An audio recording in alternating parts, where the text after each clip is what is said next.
Good morning students. आज हम quadratic equation के बारे में पढ़ेंगे जो 10th क्लास का 4th चैप्टर है। और इसमें कुछ चीज़ें ऐसी भी हैं जो आप पहले पढ़ चुके हैं, मैं वहीं से शुरू कर रहा हूँ। पॉलिनोमियल चैप्टर्स हम पिछली क्लास में पढ़ चुके हैं। क्वाड्रेटिक पॉलिनोमियल भी हम पढ़ चुके हैं कि अगर कोई क्वाड्रेटिक पॉलिनोमियल है तो वो किस फॉर्म में होगी। अब क्वाड्रेटिक पॉलिनोमियल जो है वो होती है ax² + bx + c की फॉर्म में। जब हम किसी पॉलिनोमियल को 0 के इक्वल रख देते हैं तो वो आपकी बदल जाती है इक्वेशन में। यहां पर हमने बिल्कुल ऐसा ही किया है। एक क्वाड्रेटिक इक्वेशन को हमने चेंज किया है, या एक पॉलिनोमियल क्वाड्रेटिक पॉलिनोमियल को हमने चेंज किया है क्वाड्रेटिक इक्वेशन में। और कैसे किया? हमारे पास ax² + bx + c एक क्वाड्रेटिक पॉलिनोमियल थी, हमने इसको इक्वल टू 0 रख दिया, जिससे ये हमारे पास एक क्वाड्रेटिक इक्वेशन बन जाती है। यहाँ पे x क्या है? एक वेरिएबल है, जबकि a b c जो हैं वो कोफिशिएंट्स हैं, कांस्टेंट वैल्यूज हैं। अगर कभी किसी क्वाड्रेटिक इक्वेशन में आप देखेंगे तो उसमें x² की टर्म हमेशा मिलेगी। अगर x² का कोफिशिएंट अगर आप 0 रख देते हैं तो वो क्वाड्रेटिक इक्वेशन नहीं रहेगी। तो हमें ये चीज याद रखनी है कि क्वाड्रेटिक इक्वेशन में x² की टर्म का कोफिशिएंट कभी 0 नहीं हो सकता। और अगर ऐसा हुआ, जैसे अगर हम यही इक्वेशन लेके चलें तो ax² + bx + c = 0 में अगर ये 0 हुआ तो ये एक लीनियर इक्वेशन बन जाएगी।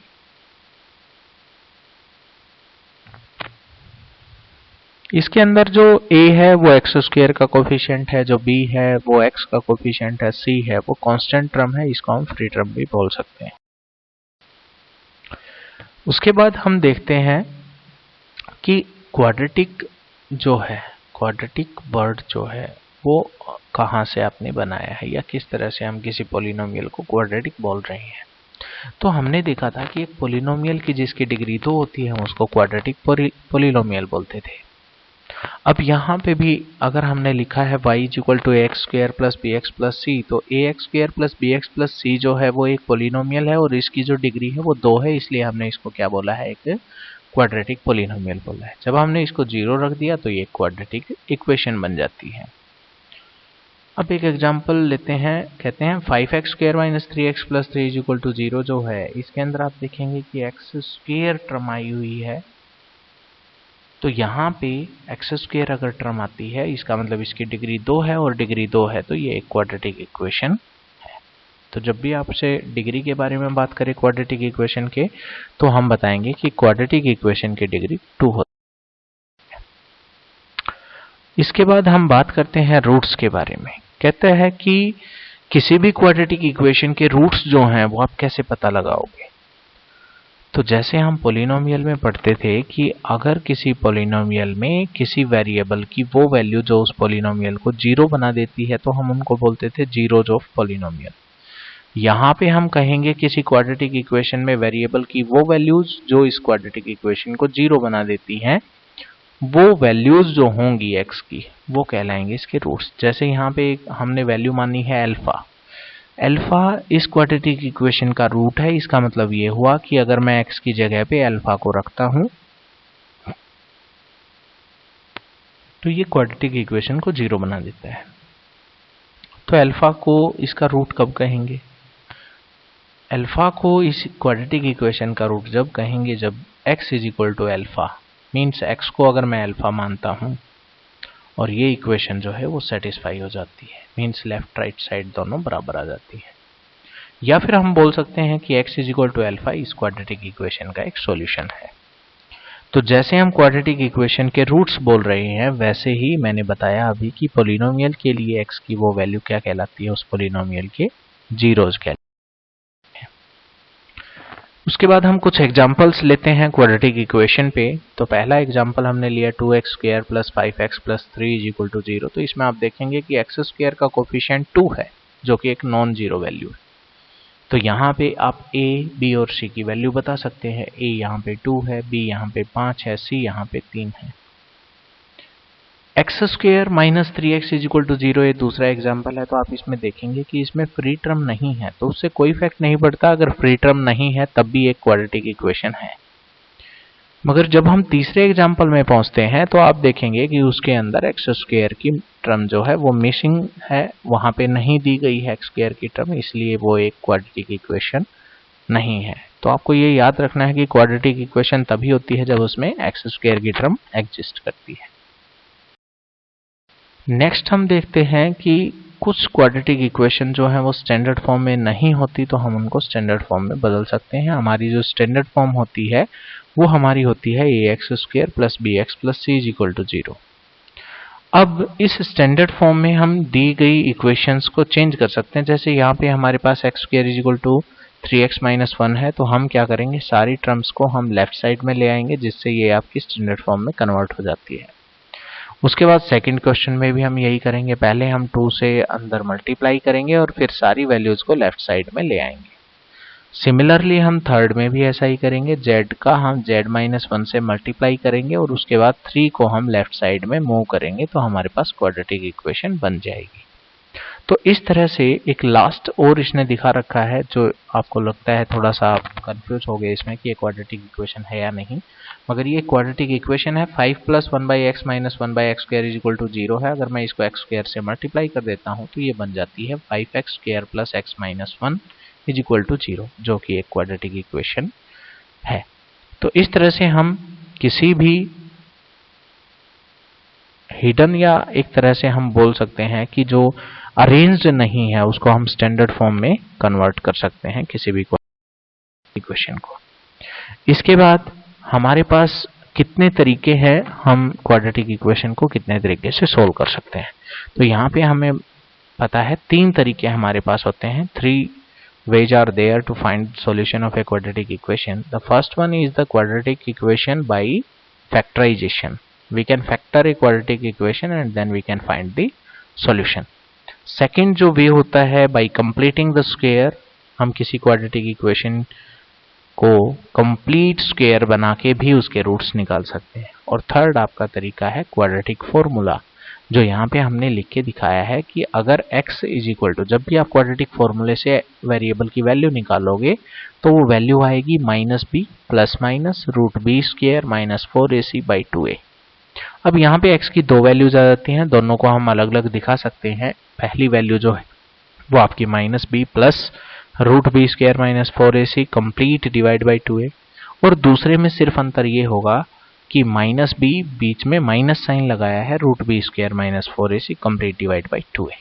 तो यहाँ पे 2 आपकी ये रूट्स बन जाते हैं। नेक्स्ट जो हमने यूज किया है, जो एक्सप्रेशन हमने यूज किया है क्वाड्रेटिक फॉर्मूले में बी स्क्वायर माइनस 4ac, ये क्या है, तो इसको नाम दिया गया है डिस्क्रिमिनेंट। ये डिस्क्रिमिनेंट जो होता है इसको हम कैपिटल D से डिनोट करते हैं, और इस D के ऊपर डिपेंड करता है कि आपके रूट्स जो हैं वो कैसे होंगे। हम बता सकते हैं नेचर ऑफ रूट्स जो हैं वो कैसे होंगे, ये डिपेंड करता है D पर। सबसे पहले अगर हम देखें कि बी स्क्वायर माइनस 4ac अगर आपके पास पॉजिटिव वैल्यू है, अगर यहाँ पे आपके पास बी स्क्वायर माइनस 4ac अगर पॉजिटिव वैल्यू है, तो आपके पास x की 2 रियल वैल्यूज आएंगी। आप निकाल सकते हैं x की रियल वैल्यूज का। इसका मतलब 2 रूट्स जो होंगे आपके वो रियल होंगे, मतलब आप उनको निकाल सकते हैं। अगर आपका जो d है, जो डिस्क्रिमिनेंट है बी स्क्वायर माइनस 4ac, अगर वो 0 हो जाता है तो आपके दोनों रूट्स जो होंगे वो एक जैसे होंगे। तो हम कह सकते हैं कि जो रूट्स होंगे वो एक जैसे होंगे और रियल वैल्यूज होंगी। अगर d नेगेटिव आ जाता है तो हमें पता है कि रूट के अंदर अगर कभी नेगेटिव वैल्यू आ जाए तो हम उसे सोल्व नहीं कर सकते, वो रियल वैल्यू नहीं देगा, तो हम उनको बोल सकते हैं कॉम्प्लेक्स रूट्स या फिर बोल सकते हैं इमेजिनरी रूट्स। तो यहाँ पे हमने क्या किया, जो हमने यहाँ पे बताया है उसको कंप्लीट हमने इस टेबल की फॉर्म में लिखा है कि अगर d पॉजिटिव है तो रियल रूट्स होंगे और अनइक्वल होंगे, दोनों अलग अलग होंगे, और ये वैल्यू आप निकाल सकते हैं रूट्स की। उसके बाद उसने कहा d अगर 0 है तो रूट्स रियल और इक्वल होंगे, और हर रूट की वैल्यू जो होगी वो माइनस b बाई 2a होगी। अगर d नेगेटिव है तो कोई रूट रियल नहीं होगा और हम इन रूट्स को नहीं दिखा सकते। नेक्स्ट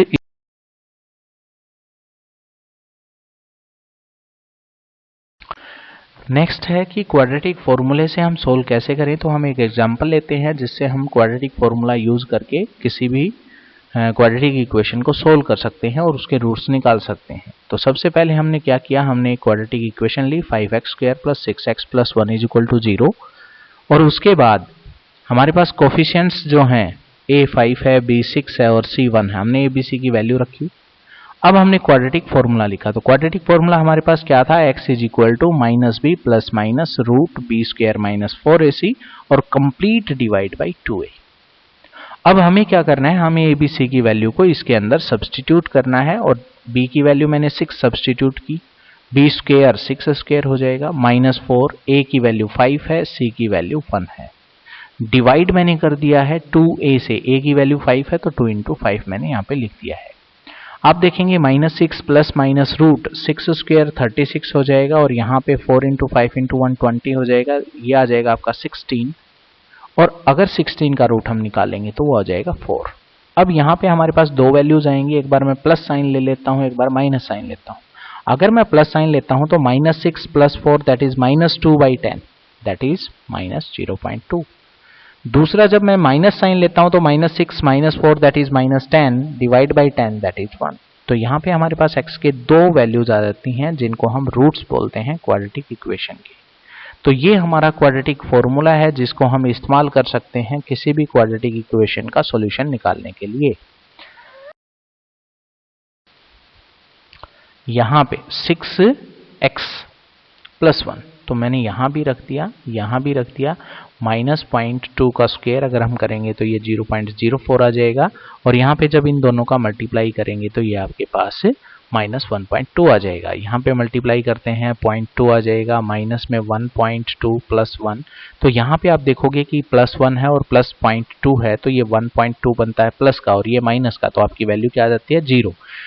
आपने x की वैल्यू रखी क्वाड्रेटिक इक्वेशन में और ये 0 आ गया, इसका मतलब ये आपका एक रूट है और ये सही है। ऐसे ही आप -1 रख के भी इसको सेटिस्फाई कर सकते हैं। नेक्स्ट हम फैक्टराइजेशन यूज कर सकते हैं किसी भी क्वाड्रेटिक इक्वेशन को सोल्व करने के लिए। Two factor a quadratic it is to find what to multiply to get the quadratic equation means हम ऐसे दो अलग अलग पॉलिनोमियल बनाएंगे जिनका मल्टीप्लिकेशन करने के बाद हमें ये क्वाड्रेटिक इक्वेशन मिल जाएगी। तो हम ऐसे दो लीनियर फैक्टर्स बनाएंगे, जैसे फॉर एग्जांपल एक ये हमने क्वाड्रेटिक पॉलिनोमियल ली है और हमने इस पॉलिनोमियल के दो पार्ट्स कर दिए हैं x - 1 एंड x + 4। जब हम इन दोनों को मल्टीप्लाई करके देखते हैं तो ये वापस यही आ जाती है। इसका मतलब क्या हुआ कि ये जो हमारी क्वाड्रेटिक पॉलिनोमियल है हमने इसके दो पॉलिनोमियल में इसे तोड़ दिया है जिनका मल्टीप्लिकेशन यही आता है। तो इन दोनों को हम क्या बोलेंगे, फैक्टर्स बोलेंगे। तो यहाँ पे आप जब इनको मल्टीप्लाई करते हैं तो ये आपकी एक्सपेंडिंग हो जाएगी, आप इस फॉर्म में इसको लेके आते हैं और जब आप यहां से ये बनाते हैं फैक्टर्स बनाते हैं तो ये आपका फैक्टराइजिंग कहलाएगा, फैक्टराइजेशन बोला जाएगा। तो यहाँ पे हम इस फॉर्म को हम बदलेंगे इस फॉर्म में फैक्टर्स।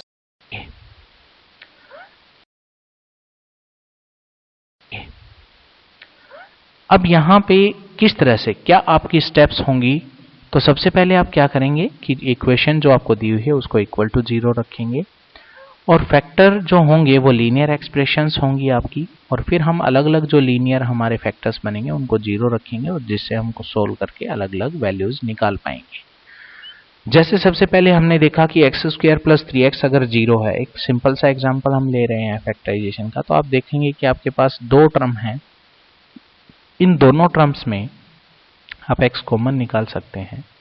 अगर मैं इनको x कॉमन निकाल लेता हूं तो मेरे पास यहाँ बचेगा x और यहाँ बचेगा 3।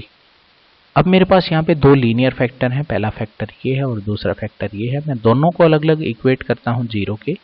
पहले फैक्टर को मैंने 0 रखा तो x 0 आ गया, दूसरे फैक्टर को मैंने 0 रखा तो x - 3 आ गया। तो यहाँ पे ये जो दो वैल्यूज हमारे पास आई हैं ये क्या है, ये जीरोज हैं या हम बोल सकते हैं रूट्स हैं। तो ये आपके रूट्स आ जाते हैं और किस तरीके से आए, जब हमने क्वाड्रेटिक इक्वेशन के फैक्टर्स किए। तो फैक्टर्स से हम इनको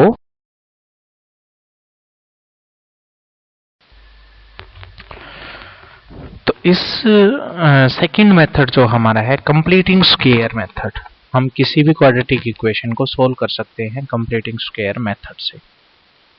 तो इसमें आपको जो क्वाड्रेटिक इक्वेशन मिलेगी वो इस फॉर्म में मिलेगी, और हमें क्या करना है, हम इस फॉर्म को कन्वर्ट करना चाहते हैं इस फॉर्म में। तो ये जो है ये तरीका है, इसमें भी हम सोल्व कर सकते हैं क्वाड्रेटिक इक्वेशन को, और हम x की दो वैल्यू जो हैं वो निकाल सकते हैं। यहां पे जो हमारे पास जनरल इक्वेशन है ax² + bx + c = 0, इसको हम इस फॉर्म में बदलने के लिए कुछ स्टेप्स यूज करेंगे। तो क्या है वो स्टेप्स, देखते हैं। तो यहां पे सबसे पहली जो स्टेप है वो है हमारे पास कि हम कंप्लीट इक्वेशन के जो कोफिशिएंट्स हैं, x² का कोफिशिएंट है, x का कोफिशिएंट है और कांस्टेंट टर्म है, हम उसको डिवाइड करेंगे कोफिशिएंट ऑफ x² से। ये हमारी पहली स्टेप रहेगी। दूसरी स्टेप में हम क्या करेंगे, जो कांस्टेंट टर्म होगी हम उसको राइट साइड में लेके जाएंगे। थर्ड स्टेप में क्या करना है कि जो लेफ्ट साइड में हमारे पास जो बचा हुआ है, जो दो टर्म हमारी बची हुई है, हम उन दो टर्म से स्क्वायर को कंप्लीट करेंगे। और स्क्वायर को कंप्लीट कैसे करेंगे कि जो x का कोफिशिएंट होगा उसका हम हाफ करेंगे और उसका स्क्वायर दोनों तरफ ऐड करेंगे। नेक्स्ट स्टेप क्या होगा कि जब हम कंप्लीट कर लेंगे स्क्वायर लेफ्ट साइड में, तो हम फिर दोनों तरफ स्क्वायर रूट लेंगे, और स्क्वायर रूट लेने के बाद जो constant value left hand side में हमारे पास बचेगी हम उसको राइट साइड में ले आएंगे, और इस तरह से हम x की वैल्यूज निकाल सकते हैं। एक एग्जांपल लेते हैं। एग्जांपल है x² + 4x + 1 = 0। तो आप यहां पे देखेंगे कि पहली स्टेप हमारी थी कि आप कंप्लीट इक्वेशन को डिवाइड करेंगे कोफिशिएंट ऑफ x² से। यहां पे हमारे पास कोफिशिएंट ऑफ x² 1 है, तो हम इस स्टेप को स्किप कर सकते हैं। सेकंड स्टेप में आते हैं। सेकंड स्टेप हमारी थी कि हम कांस्टेंट टर्म को हम राइट साइड में ले आएंगे। उसके बाद थर्ड स्टेप में हमने कहा था कि जो लेफ्ट हैंड साइड में हमारे पास जो बचा हुआ है, तो हम देखेंगे ये x का स्क्वायर है। इसको हम लिख सकते हैं 2 × 2 × x, दैट इज जो b वैल्यू है, या मैंने बताया था कि x के कोफिशिएंट का आप हाफ कर लें। तो यहाँ पे 4 है x का कोफिशिएंट, मैंने इसका हाफ कर लिया, दैट इज 2, और मैंने यहाँ पे 2 का स्क्वायर यहाँ भी ऐड कर दिया और यहाँ भी ऐड कर दिया। तो यहाँ पे ये हमारा होल स्क्वायर कंप्लीट हो जाता है, जो x + 2 का होल स्क्वायर है, और उधर हमारे पास बच जाता है 3। नेक्स्ट स्टेप में हमने किया था कि दोनों तरफ हम स्क्वायर रूट ले लेंगे। अगर स्क्वायर रूट लेते हैं तो हमारे पास यहाँ पे x + 2 बच जाता है, और यहाँ पे हमारे पास √3 बच जाता है। अब √3 प्लस माइनस का है। नेक्स्ट स्टेप में हमने क्या किया था कि जो x के साथ जो वैल्यू बची हुई है आप उसको राइट साइड में ले आएंगे, तो आपके पास आता है +-1.73 -2, और जब आप एक बार प्लस साइन लेंगे, एक बार माइनस लेंगे, अगर माइनस लेते हैं तो ये वैल्यू आ जाती है आपके पास, और प्लस लेते हैं तो ये वैल्यू आ जाती है। तो इस तरह से हम कंप्लीटिंग स्क्वायर से किसी भी क्वाड्रेटिक इक्वेशन को सोल्व कर सकते हैं।